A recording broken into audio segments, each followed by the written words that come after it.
This is how the day begins for Rafah's poor, jostling for food supplies from the United Nations.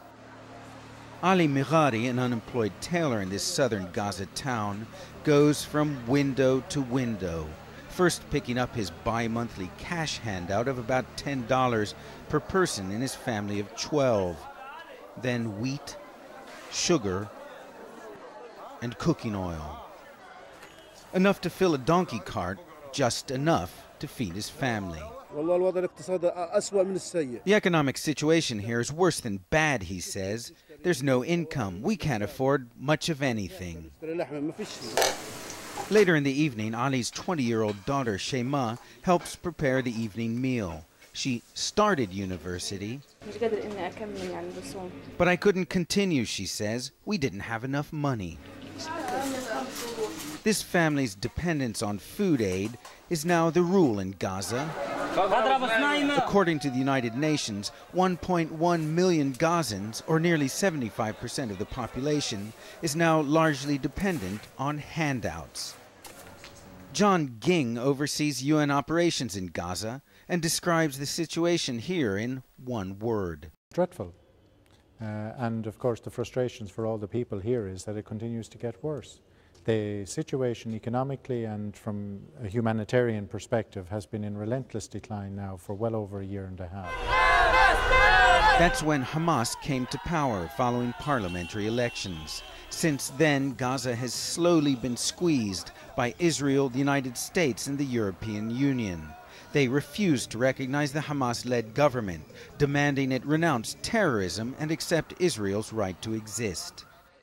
Gaza's isolation only increased when Hamas crushed its main factional enemy, the Western-backed Fatah movement, which now rules the West Bank. The main crossings out of Gaza to Israel and Egypt have been sealed since mid-June. Food and medicine is allowed in, occasionally people, but little else.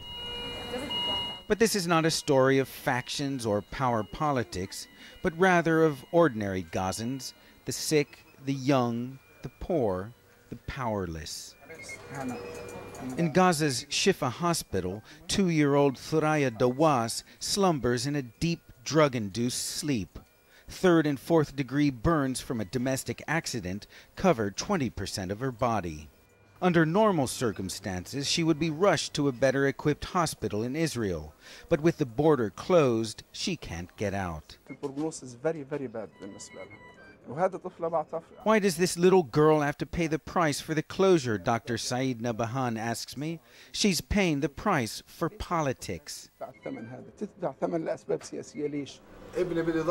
Upstairs we met Mahmoud Mahdi, whose 13-year-old son Nuruddin broke his leg. Doctors recommended he be transferred to a Palestinian hospital in Jerusalem, but his transfer has been postponed until the end of the month. His bone is infected, says Mahmoud. If he doesn't have an operation or get treatment soon, his leg could be ruined. With the crossings effectively closed, many Gaza businesses have come to a standstill.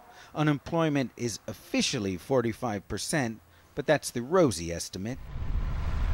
We went out to some of Gaza's most productive farmland to see how that sector of the economy is faring.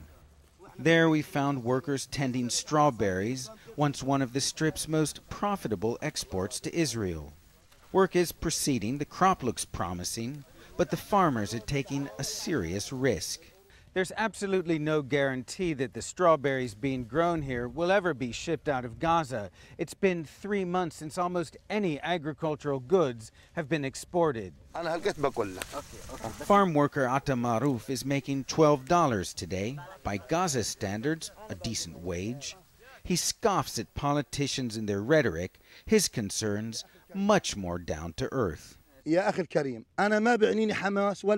don't care about Hamas or Fatah, Atta tells me. What I care about is that this big prison is opened so I can live, so I can give bread to my family of 11.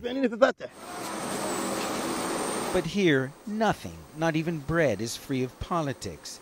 And Gaza's predicament is ultimately all about politics, says human rights activist Raji Surani. You are punishing a nation in unprecedented way just for one reason. These people elected Hamas. That's it. Democracy in Gaza now seems like a bad joke. The Western democratic countries do practice the democracy of Romans, the democracy of masters. We are the slaves, and they are the masters. They want democracy for Europe, but not in this part of the world. We made it, and when we made it, we are paying extremely heavily for it. Back at Ali Mighari's house in Rafah, the daily fast is over. It's the holy month of Ramadan, a time when Muslims normally celebrate with nightly feasts and joyous celebrations. But not here. This is a home weighed down by cares. Ali despairs for his children. They have no future, he says. They're like flowers that bloom, then fall to the ground. Tonight, the fare is simple, the meal subdued. Ben Wedeman, CNN, Rafah, Southern Gaza.